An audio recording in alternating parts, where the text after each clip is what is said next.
I'm with Naomi Kahn from Regavim. Now, Naomi, what is Regavim? Regavim is essentially a fieldwork-based think tank. We are a policy think tank, but we do our own research literally from the ground up. We divide up the country, go out and see what's actually happening on the ground, and collect data. Then we take a step back and let the data speak to us. So we track illegal construction, we track illegal agricultural work, we track government policy, legislation, all those sorts of things, what their impact is on the ground, who's using our resources, how they're using them, for better or for worse, and then try to formulate policy depending on what we find. Now, you've just recently released a report saying that nearly 80 officers of the Palestinian Authority security forces have been killed or arrested while carrying out terror attacks. Tell us more about that. Yeah, so it's slightly different than our normal area of operation, but it had to be, once again, we let the data speak for itself. There are public proclamations by the Palestinian Authority, our ostensible peace partners, right? And the United States government is now pushing for the State of Israel to empower or to allow the Palestinian Authority to take control of the Gaza Strip and greater power or even statehood in Judea and Samaria as a whole. So we decided to simply let the data, again, speak for itself, and collected statements by the Palestinian Authority, official proclamations of martyrdom for officers of the Palestinian Authority's official security forces who were either killed or apprehended while carrying out acts of terrorism against Israelis. It's shocking, but it's not new. What it is more blatant than ever and more ridiculous than ever, because not only has the Palestinian Authority not upheld all of the things it committed to in the Oslo Accords, it's continued to violate those accords and create essentially a terrorist army in the heart of the land of Israel. This must be quite alarming, is it? It is quite alarming. Israelis are dying every day because of this, and the cause of peace is dying every day because of this. We don't have anyone on the other side. Israel doesn't have a partner that is interested in peaceful coexistence. Israel has enabled the Palestinian Authority to create an army and has armed it and trained it and allowed the Western world to arm and train this army in the hope that it would cooperate with Israel in the cause of eradicating terrorism and building a peaceful future. And it's done precisely the opposite. Used those arms and that training against us. Yeah, I was just going to say that the PA have to be armed, don't they? So the West are actually arming these, so they've actually got guns and they're going out and using these guns for terrorist attacks. Correct. They've got guns, they've got equipment, they've got jeeps, they've got armored personnel carriers, they've got technology that we can't even imagine. They've got massive training, tactical training, all of these things provided by the West. I will point out that per capita, the Palestinian Authority's security forces are the largest in the world. And per capita, the funding that the West provides to the Palestinian Authority is the largest in the world. I'd also point out that it is illegal for the United States to transfer funds of any kind to the Palestinian Authority if it is involved in terrorism. And it is illegal, it is immoral for everyone to provide funding that is used to kill. Do they know about this, or are they turning a blind eye because they need to have some sort of partner and there maybe isn't any partner for peace? I like to think, well, we won't let them get away with saying they don't know, which is why we published this report, which is why we let the Palestinian Authority's official statements speak for themselves. We collected television interviews of the heads of the Palestinian Authority's security forces and the Palestinian Authority's civilian forces and authority. We collect data on the amount of money that the Palestinian Authority pays for terrorists and to their families.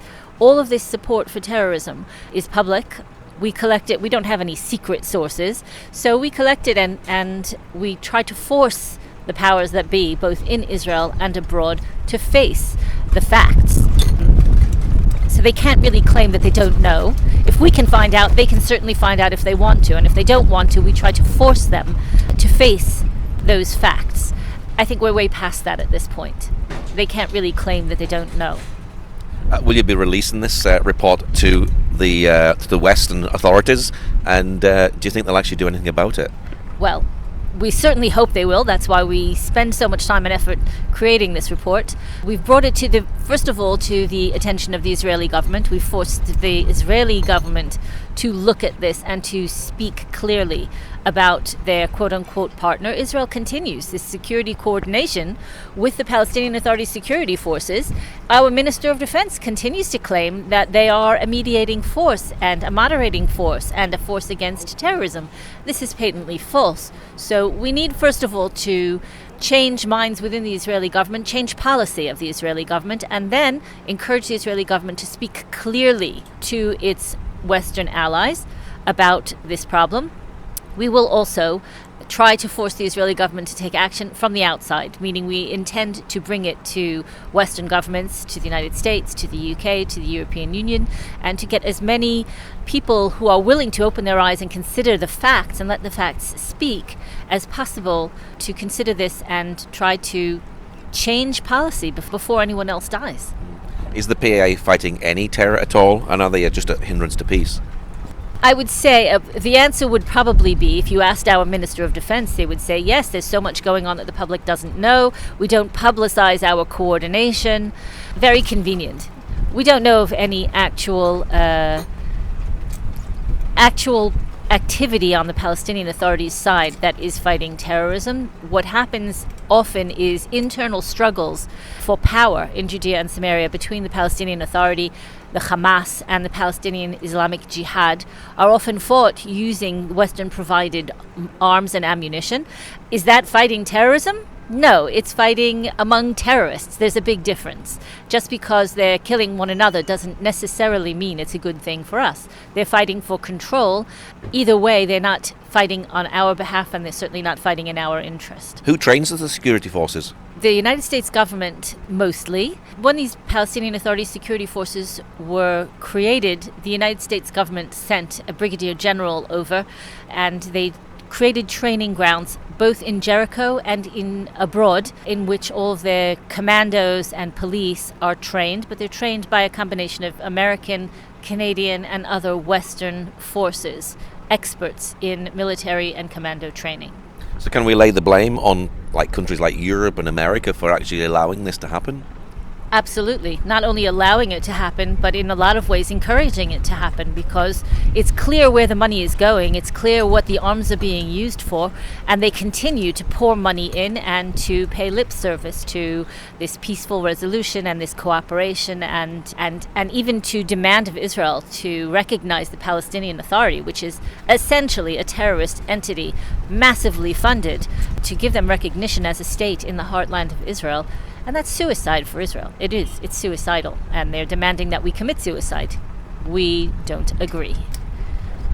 Has there been a deep root of terror within some of the families of these security forces? Absolutely. We see fathers, sons. We see some of the security force members who themselves have not been apprehended or killed in the act of terror, but their sons, their children, even some of their daughters, extended family. There are whole terror families that are on the payroll, fathers and sons who are both Palestinian Authority and Palestinian Islamic Jihad or Al-Aqsa Brigades operatives at one and the same time.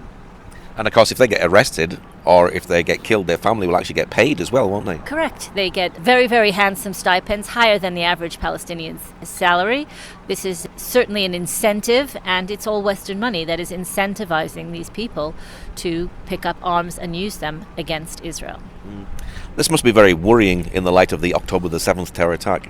It is extremely worrying. It was worrying before as well. We began to collect this information well before, and it became much more pressing and much more crucial. And every day that goes by and the United States and our other Western allies double down on their demands of Israel to give the Palestinian Authority even more power, it becomes more and more worrying and more critical that we get this information out.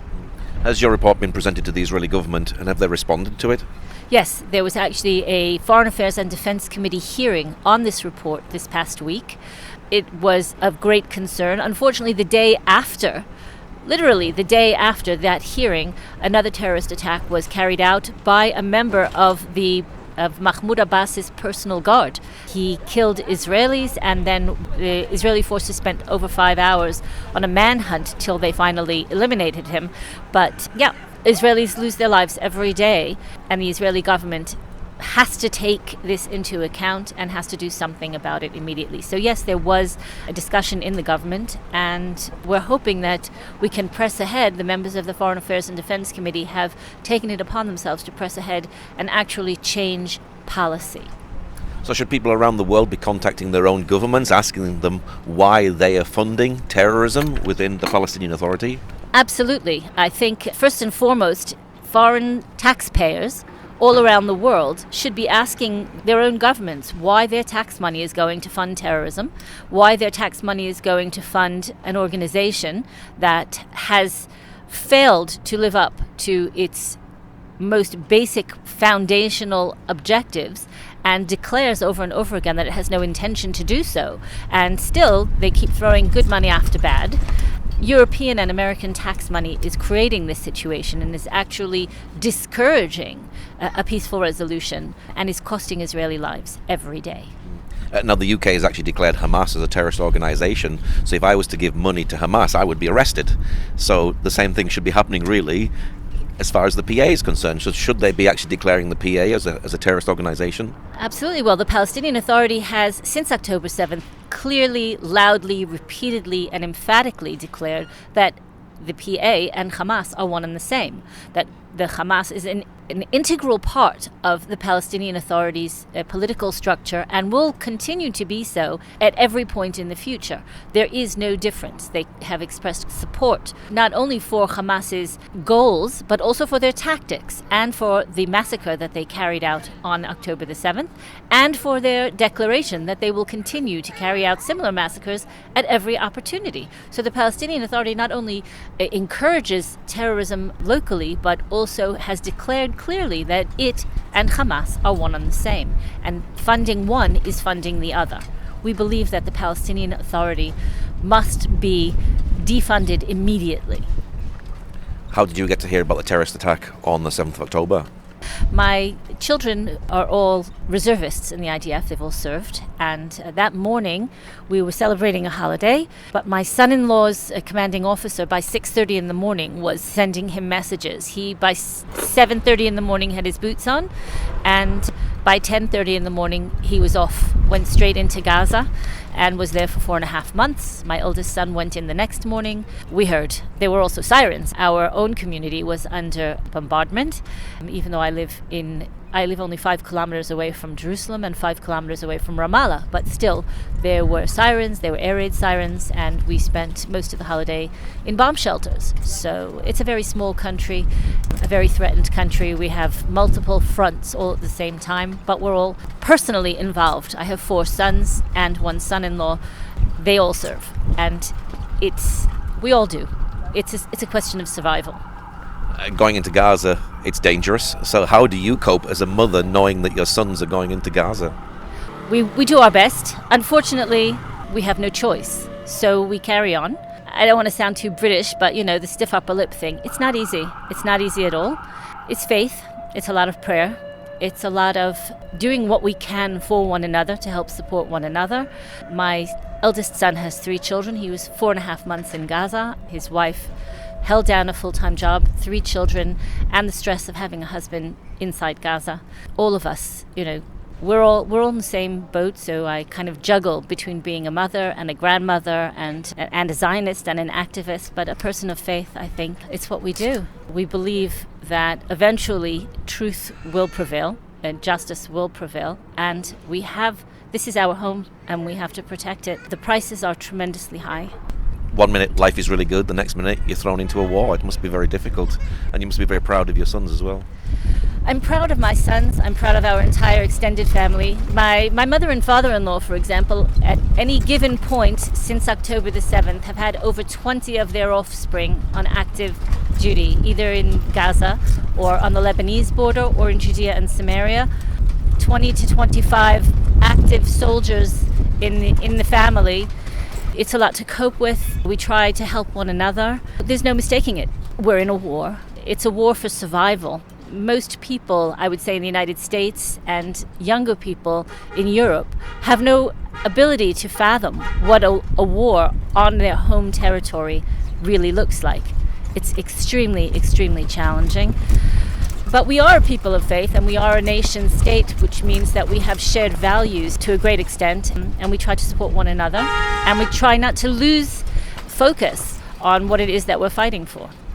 What's your prayer at this time for Regavim and for this report? Well, first and foremost, our prayer is that the report doesn't keep on getting bigger and writing itself. Unfortunately, that hasn't been the case in the weeks since 10 days since it came out. More attacks have occurred, carried out by members of the Palestinian Authority's security forces. My prayer is that it stops. My prayer is that the Israeli government, first of all, recognizes publicly that we have an enemy on the other side of the table, and begins to treat them that way, and then begins to demand, first and foremost, of our allies that our enemies be treated like enemies. Perhaps that message, when it's strong enough, will carry over to those who are pulling the strings behind our enemies. I'm talking about Iran. I'm talking about an axis of evil, really, that has worked towards Israel's destruction from day one and has not stopped. Okay, for anyone who would like to know more about this report, how can they get hold of it? So that's very simple. All of our reports, including this one, are available digitally on our website. It's Regavim, regavim.org. All of our reports are there under publications, maps, position papers, everything. Or contact me directly, Naomi@regavim.org. That's my email. And I can send print copies or links to digital copies. There's much material on our website to explain how we've arrived here and where we think we should be going from here. Okay, Naomi, thank you very much. Pleasure.